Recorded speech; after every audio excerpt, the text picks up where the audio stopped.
Well, good afternoon, everybody. Good evening, wherever you are in the world. Just a quick introduction to Sky News, Paul Murray's show. Brilliant. He really gets stuck into the so-called Labour Party, and it's an interesting program. I won't talk too much about it. Good news at the end. I put a clip in. The Libertarians have been joined by Jim Penman's mowing.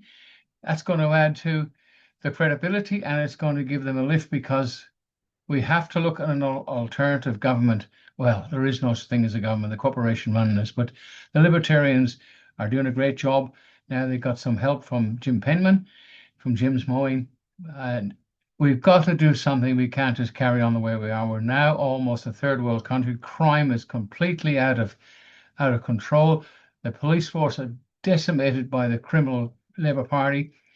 Nothing is going to change unless the people get off their butts and remove the apathy from their brains and the cobwebs, because how much further can it carry on? A little bit of good news. I published a book on Amazon. It's not ready yet. It may get rejected, but anyway, if it happens, you can get it, and it's got all the information you need to know on privatization, how the whole system works, and why it doesn't work, and how to deal in courts with fines, rates, all the things people have been asking questions and paying a lot of money to people going around giving false hope, going down rabbit holes and getting eaten by ferrets. Anyway, without further ado, have a look at this video, Paul Murray, and a little clip of Jim Penman and David Limbrick at the back there. I only put a brief bit in because people can only handle a lot of information. I'm in fairyland, so you don't have to believe me anyway. Bye for now, guys. Thanks for watching and share and remove the apathy and get people to listen and buy that book when it comes out. Donations go to the Common Law Court Foundation. We need it. We're nearly there, and we are cooperating with the authorities here, and the ones we respect, the police, we respect them, and Blue Ribbon, because as far as politics and politicians are concerned, don't want to know, and neither do you. Bye. To cause trouble in Australia. This is about, among other things, intolerance, but not in the woke way. But what we are seeing today is on a different scale with different dynamics. Grievance is growing, intolerance is rising, inflammatory rhetoric and behaviour is being normalised, anti-authority beliefs are spreading. And he puts the threats or potential threats of violence into three significant categories. There are multiple cascading and intersecting threats to our social cohesion fueled by three distinct but connected cohorts: the aggrieved, the opportunistic and the cunning. The aggrieved are the individuals who tear at our social fabric. The opportunistic are the organised groups that take advantages of weaknesses in our social fabric. And the cunning are the nation states that play a longer, more calculated game to divide and distract us. He also talks about a specific group that I have long had problems with in Australia, and it's called Uzbut Turia. If you go to the About Us section on their website, it is not hidden about what their hope for this country is, and this country is to be one that will operate under religious law, not the current laws of the land. This is what he says about that organisation. While an entity such as Hizbut Tahrir is religiously motivated, its provocative behaviour, offensive rhetoric and insidious strategy are very similar to the tactics of the National Socialist Network. The organisation's condemnation of Israel and Jews attracts immediate attention and aids recruitment, but it deliberately stops short of promoting onshore acts of violence or acts of politically motivated violence. Hizbut Tahrir wants to test and stretch the boundaries of legality without breaking them. Amazing stuff.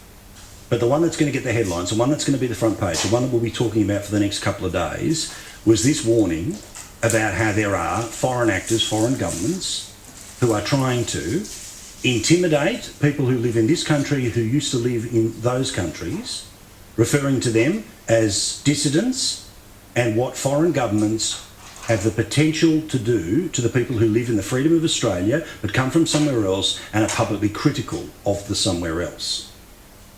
Given the degrading trajectory of our security environment and the growing willingness of regimes to conduct high harm operations, ASIO assesses there is a realistic possibility a foreign government will attempt to assassinate a perceived dissident in Australia. This threat is real. We believe there are at least 3 nations willing and capable of conducting lethal targeting here. It's entirely possible the regimes would try to hide their involvement by hiring criminal cutouts, as Iran did when directing its arson attacks. Please note I said attempt to assassinate. ASIO and our law enforcement partners are acutely alive to this threat and are working around the clock using all our powers to protect Australians from this threat. We thank him, his organisation, the Federal Police and everyone who is able to keep us safe. Remember, what they know is important, how they act is important, the threats that they are able to stop before we even know about them, vital. Much of this work, it happens in the shadows away from the media spotlights for the obvious reasons. To any and every person who is part of that effort to keep Australia safe, thank you. A frightening speech from the boss of ASIO tonight. Full highlights up right now at skynews.com.au. Something that people also look forward to on the first Tuesday of November is, will we get a cut in interest rates? It's the opportunity for the Reserve Bank to do so. There'll be one more meeting before the end of the year, but if they're ever going to go up or they're ever going to go down, normally that doesn't happen in December, it'll happen in November. Guess what happened today? For all the bets flying around on a big day of racing, the only safe money was on an interest rate pause. The Reserve Bank delivering just that. The cash rate tonight remains at 3.6% after the Reserve Bank left it on hold, as widely expected. But what is far less certain is where interest rates will go next. Now remember, one of the reasons why this is the case is because inflation is going back up. A full percentage point increase on where we were 12 months ago. And all of that because a lot of the sugar hits that were there to distract at the start of the year, that helped feed into the February interest rate cut, that gave the government an opportunity to pretend that there were many, many, many more rates cuts to follow, got them through an election, and now we're on the other side. Those sugar hits are starting to disappear, hence why inflation goes up and there'll be no further cuts to interest rates. Showbiz for ugly people. This is a segment we like to do each and every night to show you the stupid things they do on social media that you pay for, because every MP, every senator in the federal parliament has got a staffer specifically to help them make crap videos like this one about Halloween. I'm playing a bit of a game, trick or treat. What have we got? Opening 50 more Medicare mental health centres. Definitely a treat. More paid parental leave, a great Labor treat. Repealing net zero. That's a trick. Voters can't be this dumb, right? Like, again, it's a new way of communicating with a new generation. They're adults if they're old enough to vote, which means they're not watching Play School. So stop talking to them like they're kids watching Play School. Here's another Labor MP. This is the one for Bennelong, John Howard's old seat. Having the man flu isn't fun. But you know what is fun?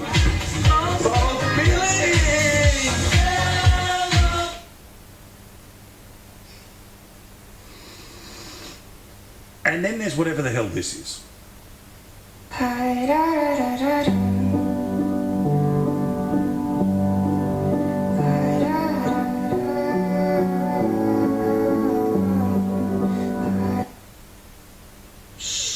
So, ick? Is that what the young people say? Or as the rest of us just say, please, you're paying for it, from a blowout in the public service to a blowout in the BS that they shove up on social media. The concept of Big Australia and how fast we're going to be heading there. According to the news poll, 64% of voters want fewer immigrants moving to Australia. Now, we know that there is a very significant number of people, particularly in the sort of Gen X and older millennial age, that are starting to embrace One Nation, and particularly when it surrounds this issue. But of course, Sean, if you dare say a word about it, if you mention this in the Senate, the tutting and the tutting can be heard all the way up and down the Hume. Paul, the Labor Party and the Greens, they like to call One Nation far right, but the reality is we're right so far. And as the polling shows, the Australian people agree with us. I like that. He's off to a good start. Second appearance, good luck. He's on it. Well, this is good. Keep going. Thanks, Paul. I mean, and look, but in all seriousness, this is a huge problem. The people of Australia are crying out for the Labor Party to listen to them, and the Labor Party are not listening to them. They're continuing to inflict these high rates of immigration onto Australia. It's driving people into homelessness, and it's driving housing prices right up. And the solution is very simple: end mass immigration. One Nation can say it, and the people hear us, and that's why we're doing so well in the polls. If you have a smart meter, 3 hours of free power in the middle of the day, when we have so much solar energy in the system. Okay, so we now know that it's not going to really matter what the fine print is. It's not going to matter what the asterisks, again, that it's not for every state and not for everyone. But Sean, I can feel a slogan coming on that's going to get a public information campaign behind it, which of course will be shoved right down our throats. What do you think of what they've done here, and do you think it'll be popular? Paul, it's free energy. It's free. It's just free. I can't believe I didn't think of it. It's just free. Why is he being so stingy? Why is it only 3 hours? Why not just make it free all day? And the reality is, it's this policy of free energy. It's only slightly more absurd than Labor's flagship policy of net zero. And so it's no surprise that Chris Bowen's one of the architects of the whole net zero policy has come up with this new free energy policy. And the truth is, if they think that they're going to get free energy, I've got a bridge in Sydney to sell. I suspect free energy is going to lead to the highest power bills that you've ever seen. And I suspect if we continue to listen to Labor and their ideas, that power bills will go up. And the simple solution to that is to start. I think we should scrap Chris Bowen's proposal, scrap net zero, and start embracing the things that made energy cheap and affordable in the first place, which is coal, gas, and those traditional power sources that, look, they weren't free, but the energy was an awful lot cheaper. Yeah, certainly. I'm happy to go sort of Bowen free for a few hours a day. He's absolutely braining it in the polls right now. He joins us from the United Kingdom. Great man, lovely to see you. Another week, another day, another poll, but again, many years before that upcoming election. What about the latest one here? 32% for reform. The Greens are in front of the Conservatives and Labor, who are there together. Let's, for a change, talk about that Green number, because it would be potentially a new force. It might be where some of the cashed up bits of London might go. What do you think? What do you think explains that the far left of the UK is also looking for something different at the moment? Well, absolutely. And look, you've got the same in Australia. You've got those people who wave their Palestinian flags. Well, that's who we're talking about. We're talking about the hard left. We're talking about people that want to tax anyone that makes any decent sum of money, drain the rich, support Palestine, turn a blind eye to anti-Semitism, get the state to run absolutely everything. Oh, and by the way, let's have no borders at all. Anyone from anywhere in the world can come straight in and claim social security. There is an urban group of people who hold those left-wing views, and they see a new leader of the Green Party who's got a bit of charisma. They're sort of Jeremy Corbyn types. Corbyn's got his own party, but 4 months on, he still can't decide what the name is. I mean, Corbyn could not organise a booze up in a brewery, so in come the Greens. Now look, there is a ceiling on their support. I can't see them getting above 21, 22, but here's the point, that you've got traditional, patriotic, old-fashioned, working and retired Labour voters coming to reform, and a hard left urban youth going to the Greens. And that leaves the Labour Party, just 15 months on from winning an election. In that poll, actually on the numbers, they were 4th. So never before has a governing party lost support in this way. And you know what? It couldn't happen to nicer people. I don't disagree with you. I don't disagree. Some of the stuff, including the Chancellor, a whole bunch of stuff is pretty outrageous about the way that they are behaving. But also, I want to, for a second, pick your brain about what is going to happen tomorrow in New York, which is they're going to elect this Democratic Socialist mayor, right? This Green number that exists in that poll in the United Kingdom. The truth is that there are a lot of people that are just done with the constant failures of the system, right? Now, To the left, we are seeing, again, a certain version of economic populism is going to come, where somebody like this bloke who's going to become the mayor of New York is able to essentially say, look, I'm going to improve your life by making rich people pay more. Right, essentially because the problem in our community is they've got lots, you've got bugger all, and no one really changes it for you.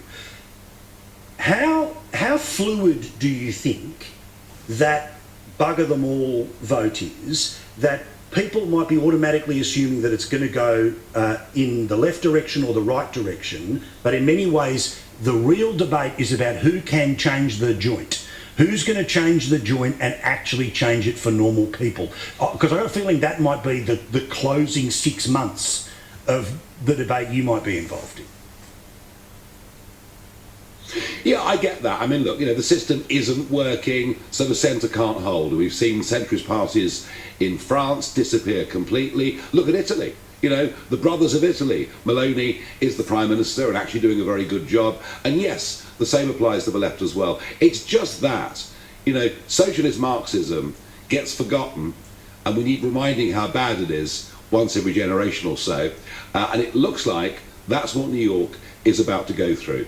This idea that if you tax the rich, you have more revenue that you can share with everybody, presupposes that people won't flee. And the modern world we live in, you can move your wealth by literally pressing a button on your personal computer.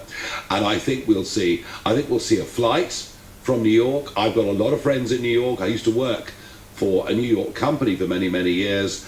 And already the move has started. You're seeing Miami absolutely exploding in size. You're seeing Dallas, Austin in Texas growing in size. And I'll make you a prediction.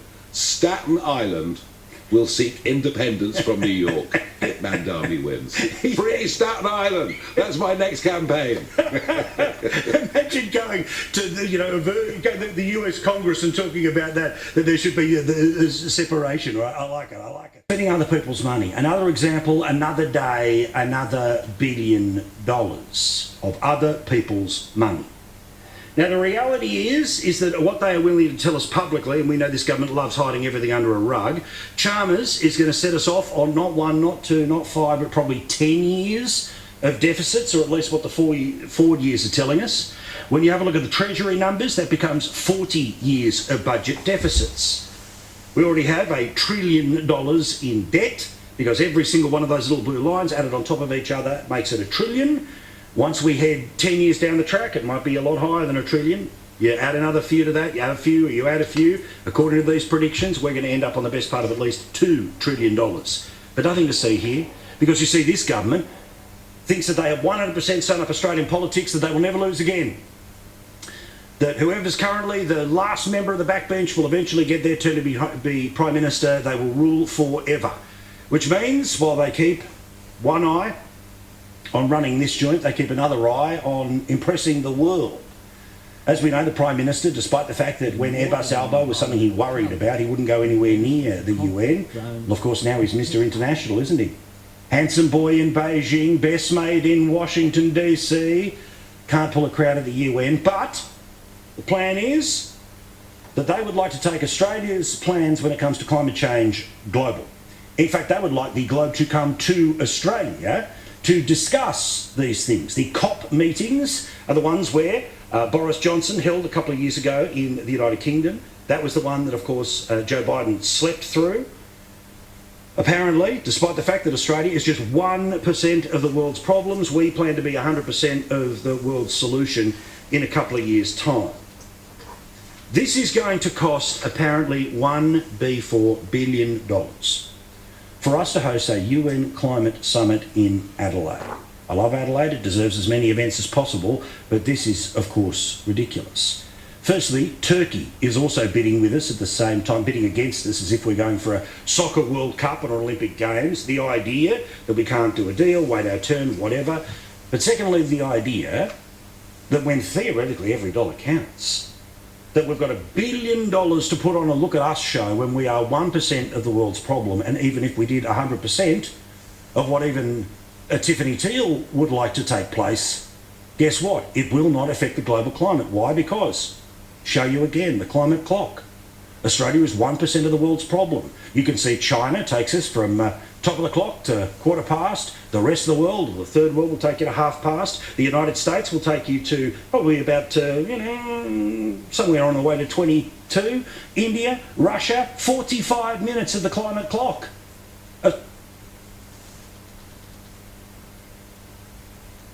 Biggest customer. That's all they take, the sort of Andrews over the next 5 years. 20 years. And it is helping the charities of this country that take care of people who run out of food. And it be for $10 that would change people's lives for probably the next 20 years. And it is helping the charities of this country that take care of people who run out of food. You know how often I have spoken about Food Bank. You know how often I spoke about it for years in the first term, in the lead up to the election, and now post, today, they released their new report for 2025. This is shocking reading. This is heartbreaking reading.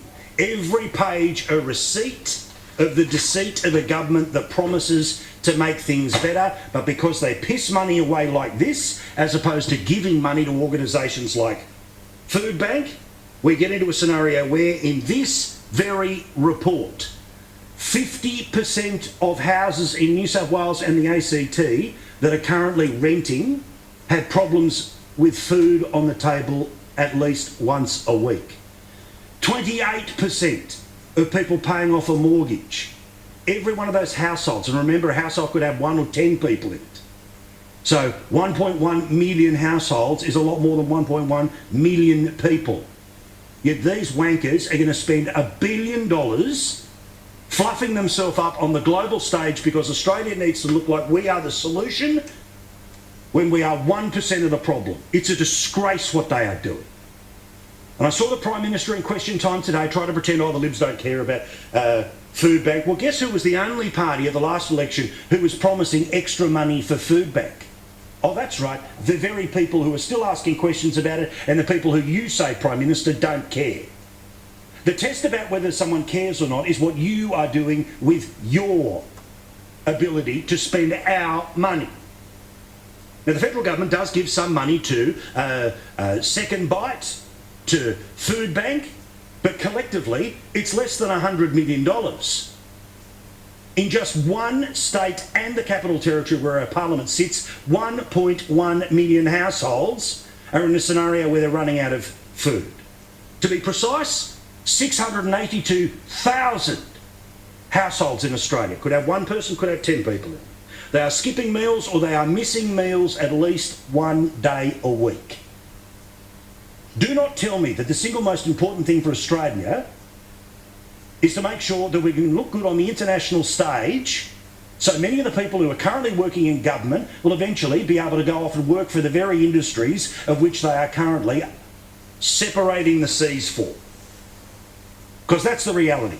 After the pensions that fell away in 2004, the current day politician is often looking forward to their next career. And too often we see, as we have in decades before, as we will in decades to come, the people who regulate industries are able to go in and work for the industries. Geez, I wonder how they end up with such a great relationship with those industries. It is a disgrace that when a government has a choice of how to spend $1 billion, it will spend it on the collective wank that is going to be COP in Adelaide, and they will not give anywhere near $1 billion to the charities who make sure people have something to eat. Now the problem is, in many ways, because of the bastardry at times of this Prime Minister, the pig-headedness and arrogance of the people around him, including the Treasurer, is that they will almost punish an organisation like Food Bank because people they don't like me, notice that organisations like Food Bank are in the world of pain that they are. It says everything about the morality of the people in charge that when they decide a priority, when they're going to put money on a credit card, they're going to spend it on $1 billion on a climate change conference that, by the way, The Prime Minister has not attended.